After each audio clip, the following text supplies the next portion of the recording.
Welcome back. It's a Monday here on Squawk Asia. The U.S. is still in the middle of summer, but retailers there are already starting to stock up for the upcoming winter and holiday season.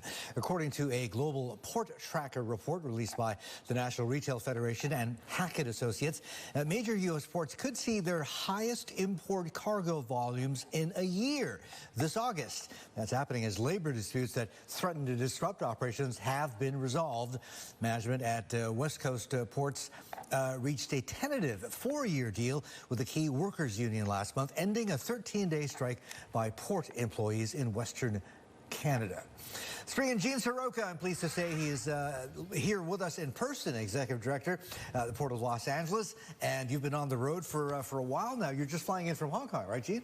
That's right. Good morning, Marty, Sri. Good to be here in the studio. Great to see you, yeah. I started off in Hong Kong last week with our friends at APL Logistics and Waldo Basilia. We're putting on 3 specific supply chain symposium with industry vertical representatives of retail, industrial, and automotive to try to share a little bit of the ground truth of what's happening in the States economically and at our Port of Los Angeles. What are you telling them? Bring your cargo back to Los Angeles. We're open. Yeah. There was a subtle shift once again for July landings because the labor agreement negotiations that were announced on June 14th got a little tense in those last few days. Yeah. So cargo now is starting to come back, and we're out here on the road with our colleagues in Asia trying to show them exactly the benefits of coming to LA. The labor deal, is it signed on the dotted line yet, or still not They're yet? still going through that very democratic process at the International Longshore and Warehouse Union. Yeah. I expect a vote and an announcement toward the end of summer.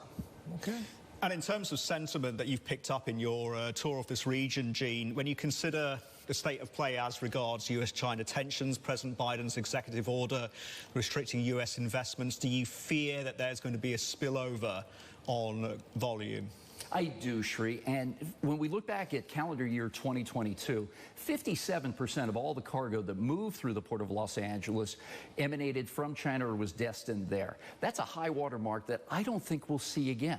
There is real migration here to Southeast Asia, South Asia, along with near and onshoring of manufacturing back in North America that shows that China component will be lower. But you're not going to completely disassociate 40 years of supply chain partnerships.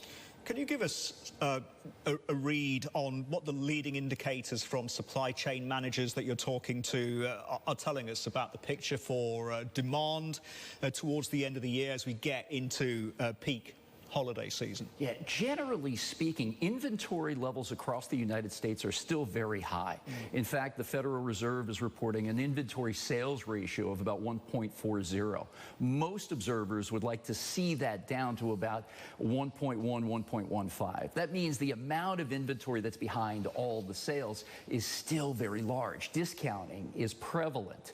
Realistically speaking, the American consumer has been quite resilient, and the August landings in Los Angeles, while different from last year, should be encouraging as we head into the early peak season months. Is there anything down the pipe that is consistent or could be consistent with recessionary conditions, Gene?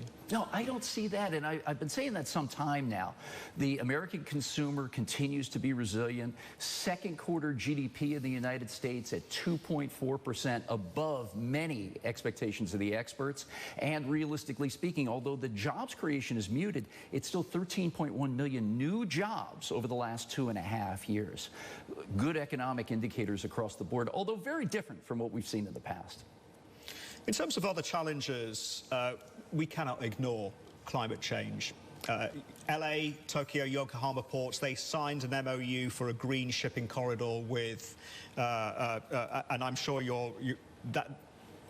the green economy is something that you are preparing for. You're going to be attending COP28 as well. What is your message, and how much pressure is there on the industry to meet net zero targets? No, it's real, Sri. 3% of the world's carbon is emanated from these ocean-going ships. And while the ports of Los Angeles and our neighbor in Long Beach have long been working on greening the landside capabilities of terminal operations, trucking, and rail, it's time to move to the water side. And that's exactly what we started with those MOUs in Tokyo, Yokohama. We've also signed with Shanghai and here in Singapore. to start this process, and it's all about bringing the private sector in now to see what types of technology can be advanced, whether it's e-methane, e-methanol, and the practice of starting to get these into rotation today. Our goal is to have zero-emission ships in our trade lane by the year 2030, but we've got a lot of work to do to get from here to there. Gene, I got to ask you, I mean, a lot of people have been looking at what's going on over at Amazon, right? They did a deal as well recently, and excuse me, not Amazon, UPS, right? Their drivers on average are making $170,000 a year. And it's raised a lot of eyebrows, right? The deal that is about to be signed, or you're hoping will be signed by the end of the summer, right, where your workers are concerned, or the Port of Los Angeles workers, and Long Beach, of course. On average, what kind of numbers are we talking about? They should be substantial, but remember, these folks, the dock workers on the west coast of the United States, Marty, were out during the pandemic averaging 6 days a week on the docks, moving that cargo in and out. We also understand that the work going forward has to be planned out with these contracts to give certainty to private sector industry so we can focus back on bringing the cargo to the west coast ports and specifically LA. But it truly has been a unique summer, from railroad workers to hoteliers, even our students who go to the Los Angeles Unified School District with their contract negotiation with teachers, custodians, and others. Next up will be the United Auto Workers. So there's a lot of effort around organized labor in the United States to thank them for all the work they did during the pandemic and the import surge.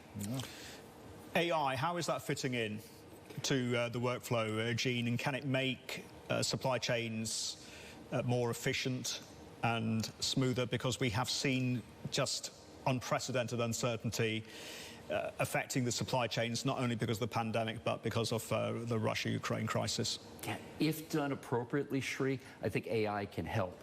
Port community systems around the world have been working to share information. Ours in Los Angeles, the Port Optimizer, has been up and running now for 7 years. The ability to create predictive and prescriptive analytics to see around corners and over hills is necessary to give a supply chain look that others have not had just yet. So realistically speaking, we're at the early days of AI when it comes to the supply chain information sharing concept.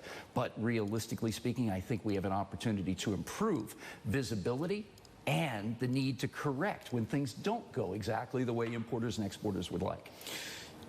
We're getting closer to the election cycle 2024 in the United States.